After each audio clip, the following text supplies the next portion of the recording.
don't know if I want a microphone or not. How's your kidneys been? Before you answer that, how many kidneys do you have? Anybody with one? Any cool cats in here like me have 3? 4? 5? 5 is the most I've known of someone to have kidneys. So I'm Dan Ussher. I'm going to talk about how your kidneys work and what happens when they don't.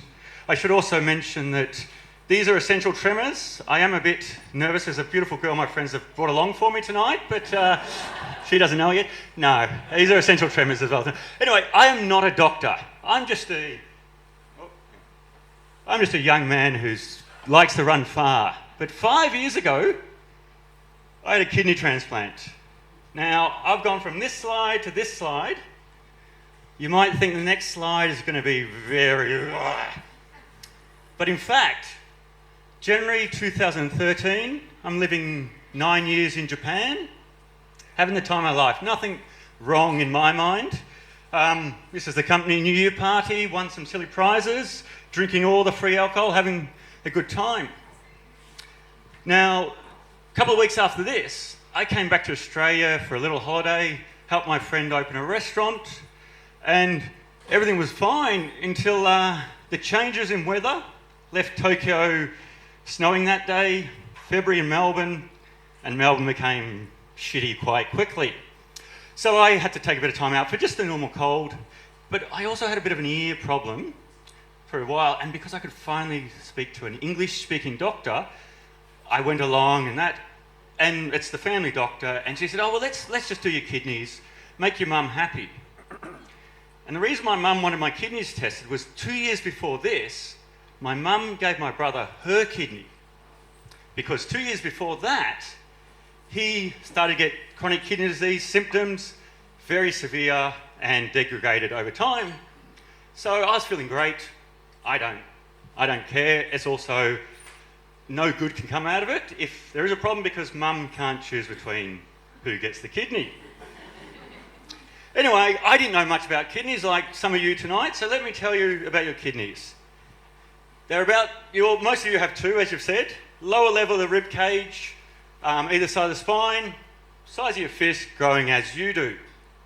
Now, everything you put into your body, the kidneys are the heroes that decide the good stuff goes around to where it's needed, and the bad stuff goes out through your urine. Very simple. Any excess, if you eat too much vitamin T tablets, it goes out. Good and bad, all the excess as you urinate. Hormones are also done. Very simply, your kidneys control it. I'm sure tonight we could have an argument about whether the brains or the heart or the kidneys are most important, but they are definitely a vital organ, producing red blood cells that take oxygen around your body. Healthy bones. And as I said, you go down, pee, it stays in your bladder for about 1 to 8 hours, and then the toilet or the bushes or wherever you like.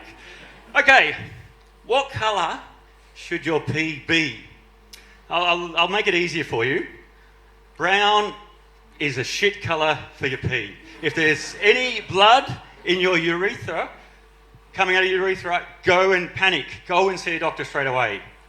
Amber, honey, amber is what the beer should go in at the howler, not come out. Same as if it's ever frothy like this, go and see a doctor. So anyway, let's have a bit of a quiz. The colours off. If I'd say yellow, a nice strong yellow, a straw-coloured yellow, or nice and clear. Give me a ooh yeah if you think nice and clear is what colour your pee should be. Ooh yeah. Who thinks it should be straw-coloured yellow? Ooh yeah. Who thinks a nice strong yellow? Ooh yeah. You're all wrong. It's toilet duck blue. No. Straw-coloured yellow is what you should have. If it's dark yellow, you're underhydrated. You need to drink more water. The only exception may be if you wake up in the morning and you haven't pissed the bed, you will find there's been stored there. But drink more water. Straw-coloured. Now, nice and clear doesn't mean you've drunk enough or too much water. probably means you have not enough nutrients. You have an imbalance and, drink some more Guinness to get the riboflavin or green leafy vegetables. I'm not a doctor, so I don't know. But yeah, so pretty much in your life, unless you're doing endurance sports, you almost cannot, and you're going to the toilet, you cannot drink too much water. You can always drink more water within reason. It's more the undernutrients and not getting enough of the good stuff into your body. The kidneys will separate. So if you take one thing away from tonight, will you take my phone number, but the rest of you, drink more water, please. So that's the kidneys. Anyway, I got a phone call about 3-4 days later. I'd done the kidney test, really just pretty much ignored it, was moving on. And then anyway, I get called up and said, get to the hospital, your kidneys are operating at 7%. There's this chronic kidney disease that 1 in 3 Australians are affected by, or going to be affected, as we've heard the health systems. There's a few issues with diabetes, hypertension, over fat, that's making more people that's susceptible for kidney issues. All that stuff goes down through 5 stages. About 60% of once you're under 60% of kidney function, you'll start to notice symptoms. None of that. I was feeling fine. I went straight to the bonus round. Even after 6 years, the only diagnosis I've ever had is end-stage renal failure. So yeah, and again, I should mention that I really didn't believe them. They got me in the hospital. I was in ICU. They were telling me, you got to do this, you got to do that. I'm like, nah, I think I'm going home. You're a bunch of clowns. I know you want it to be, but I don't believe you. And for friends who knew me then, I was literally just going to walk out of hospital because I didn't believe them.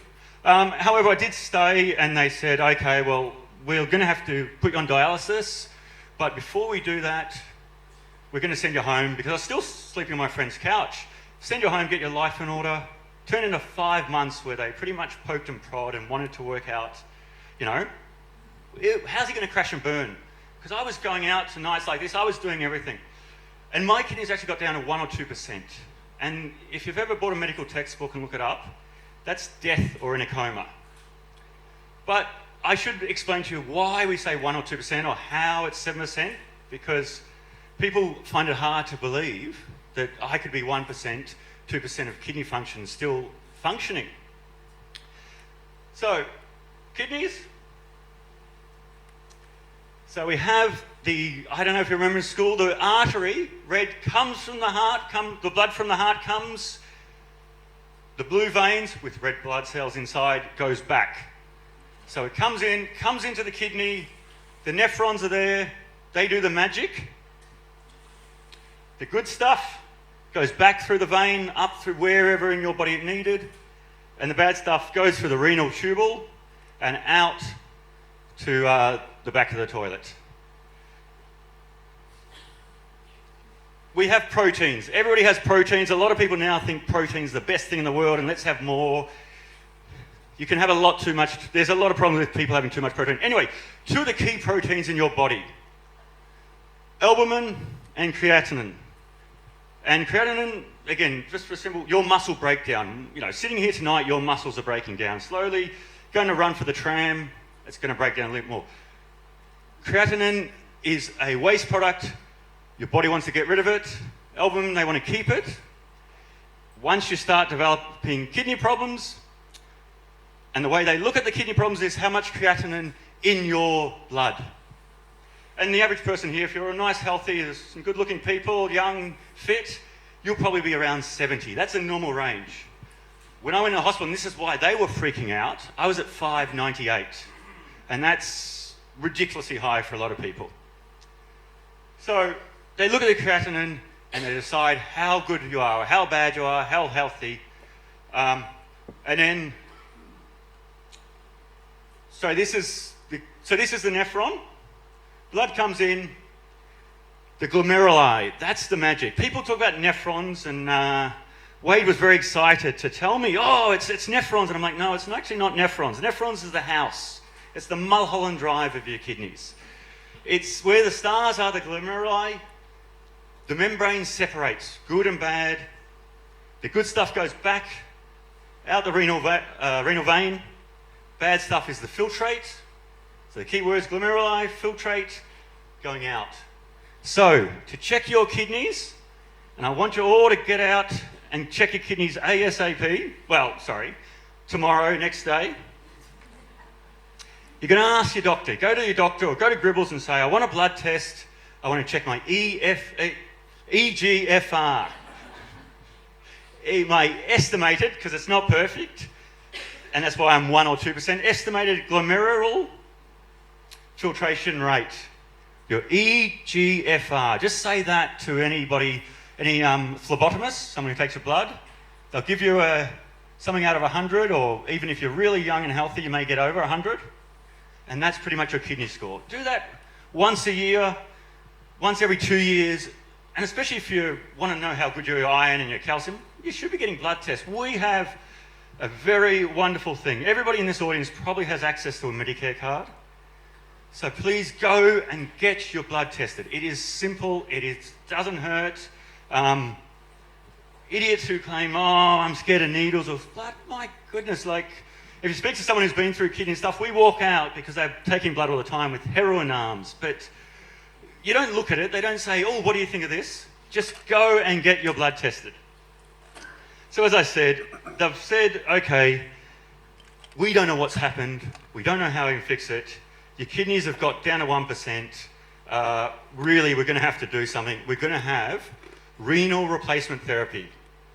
And they said, something else has to work for your kidneys. And renal replacement therapy really has 4 parts. Supportive care with dialysis, which is either you don't want any of these options or you've already had and you want to get up. And it can lead to palliative care. It's pretty much you want to go home and see what happens. You know, you'll take meds and exercise and stuff, but diet, but you decide none of the others is what you want. Very legitimate option. Hemodialysis is one most people think of when they hear about dialysis. They take a vein and artery, put it together, and then suck all the blood out of your body into a machine that cleans it and then pumps it back in.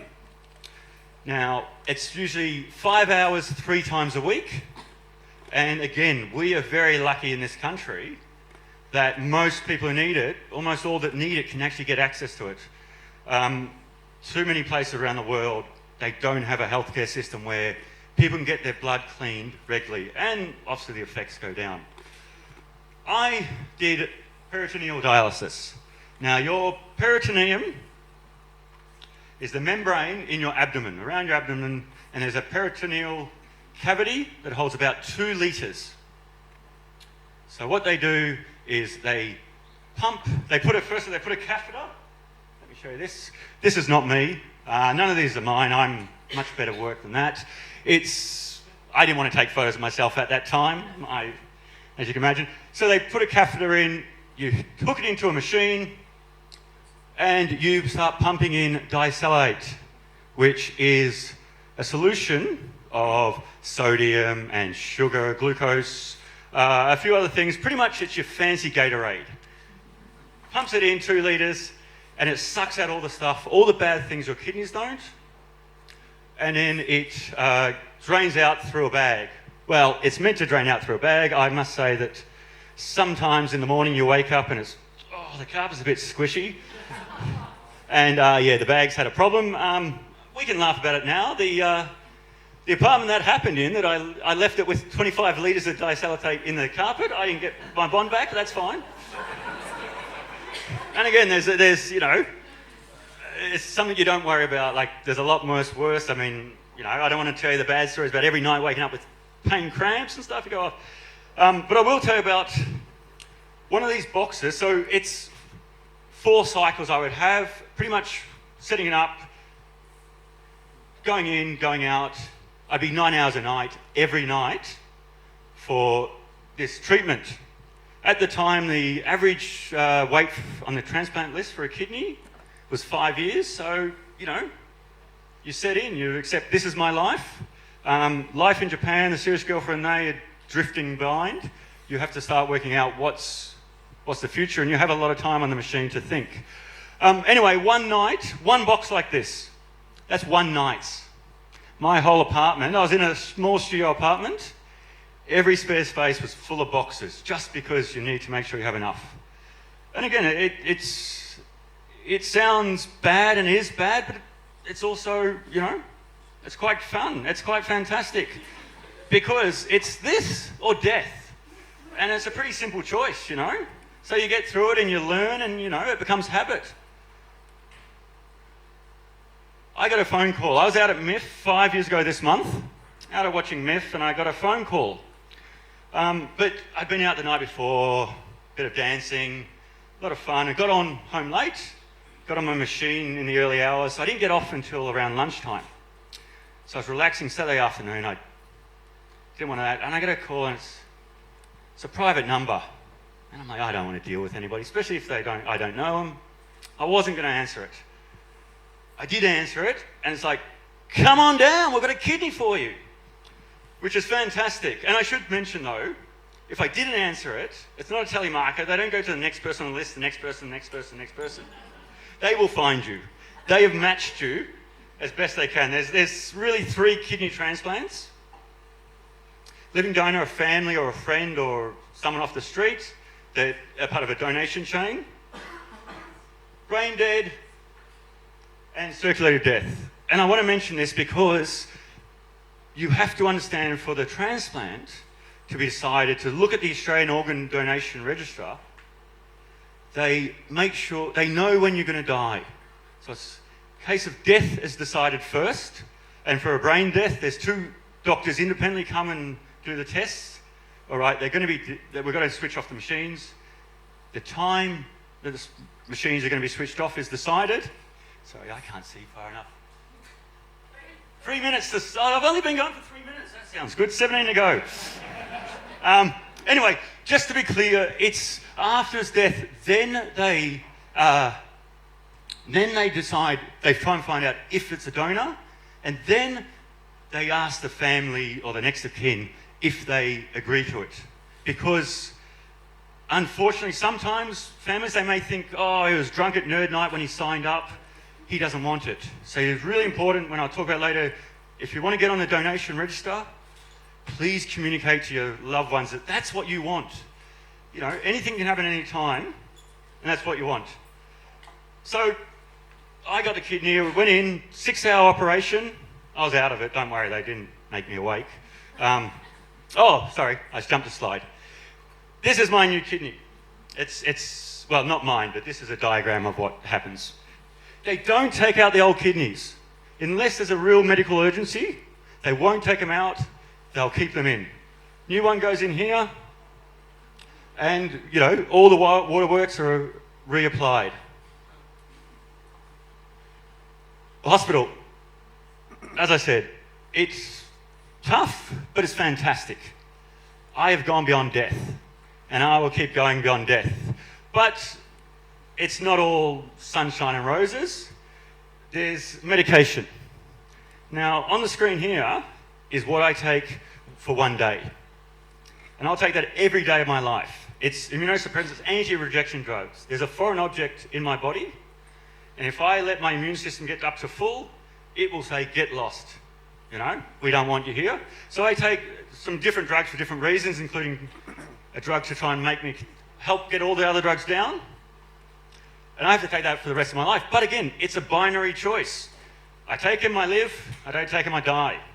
It's quite simple. And again, my only role every day in life is to take my drugs. Everything else is, you know, bonus. All right, just got time for one last thing. So I showed the marathon, and I could talk, if I had more time, about how I got into marathon running and found a few crazy people and all that. And people find it an inspiration that I've gone from a kidney transplant to a marathon. But that's not the inspirational story I want you to take home from tonight.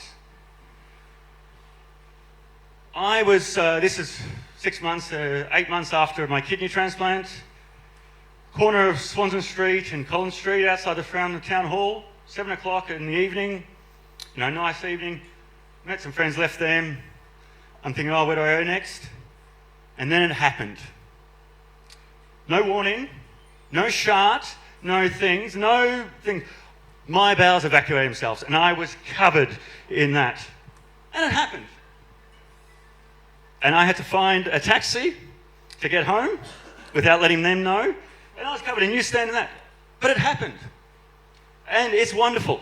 Because, believe me, anything in your life, and again, if you are ever unsure about doing something, if you're going to come up for Nerd Nite next month, oh, I'm a bit scared, I'm a bit frightened. Is it worse than shitting your pants in the centre of Melbourne? Because that's the thing. There's not much worse than doing that. It was crazy at the time, but, you know, I'm alive today. I got over it, you know. The dry cleaners are a good friend. And yeah, I think that's the real inspiration to take. That next time you're having a bit of trouble with anything, think, is this worse than shitting my pants in public? Because I use that, and it's, you know, and again, as I said, it's the most wonderful thing to be alive, to shit yourself in public. Because, again,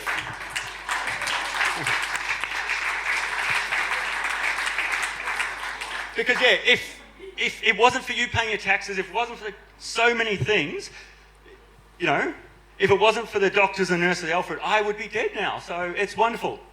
All right, I better wrap it up. Oh, sorry, the last one. That's me with my mum. Last year, my brother's wedding.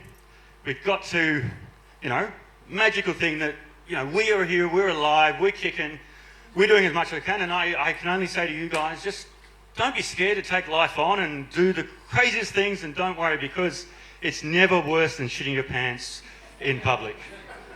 Yeah, and again, so, again, if I haven't convinced you that putting your name down for the Australian Organ Donation Register is a good idea, you'll never be convinced.